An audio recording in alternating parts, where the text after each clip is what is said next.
To the noble Kravari, hunting was more than tradition, it was a way of life. They'd hunted the apex beasts of 100 worlds. Nothing excited them more than the chase, the kill, the trophy. When humanity joined the galactic stage, the Kravari took notice. First, they scoffed.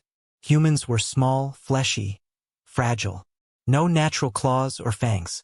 Just soft skin and a primitive homeworld covered in salt water and unpredictable weather. Not even poisonous. But then came the whispers. Whispers of humans who survived lethal environments. Of soldiers who didn't break under torture. Of settlers who fought off apex predators with farming tools. And, most disturbingly, of human recreational war games, where they simulated battles for fun. The Kravari were intrigued. So they captured some. It began with a sanctioned game on the moon of Orcs 7. A reserve planet controlled by the Kravari hunting syndicate. 5 humans were abducted from a colonial outpost. No weapons, no warning. They were dropped into the jungle zone with nothing but the clothes on their backs. Standard protocol.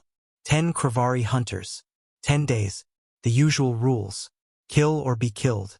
For glory. For honor. For sport. Day 1 went as expected. The hunters found tracks, human footprints, broken branches, heat trails. They gave chase with thermal optics and sound triangulators. But by day 2, one Kravari was missing. They assumed an accident. A cliff fall, perhaps. By day 3, another vanished. Only this time his helmet was found, cracked in half, with a primitive spike driven through it. Something was wrong. By day 5, half the hunting party was dead. The humans hadn't run. They had hunted back. One Kravari was found strung upside down from a tree, throat slit with surgical precision. Another was impaled with his own plasma spear, triggered to fire when he tried to remove it. It wasn't random violence. It was tactics. The Kravari war chief, Gralvek, snarled at the idea. Primitive monkeys. They can't out-hunt us. But his squad was scared. These humans didn't fight like prey. They fought like ghosts. They moved silently through the jungle, set traps, laid false trails, even mimicked Kravari calls to sow confusion.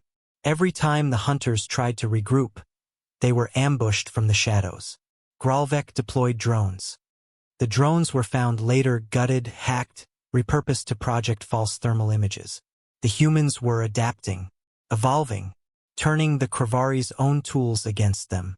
By day 8, only 2 hunters remained. Gralvek and his second, a younger male named Drak. They moved together now, paranoid, weapons drawn at all times. And then the worst moment came. They found the humans. All 5 of them. Alive. Unarmed. Just standing in a clearing, waiting. Gralvek bellowed and raised his plasma cannon. He never got to fire it. The ground beneath him exploded. A trap. His weapon flew out of his hands, and Drax screamed as a net of monofilament wire dragged him into the canopy, slicing through his armor. The humans stepped forward. No words, no begging, no mercy.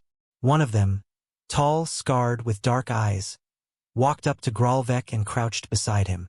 "You picked the wrong species," he whispered. Then darkness. When the Kravari High Council received the emergency beacon from Orcs 7, they expected tales of glory and trophies. What they got was a live transmission. A human stood in front of a burning Kravari drop ship, surrounded by wreckage and stripped armor. "Let this be your last hunt," the human said calmly.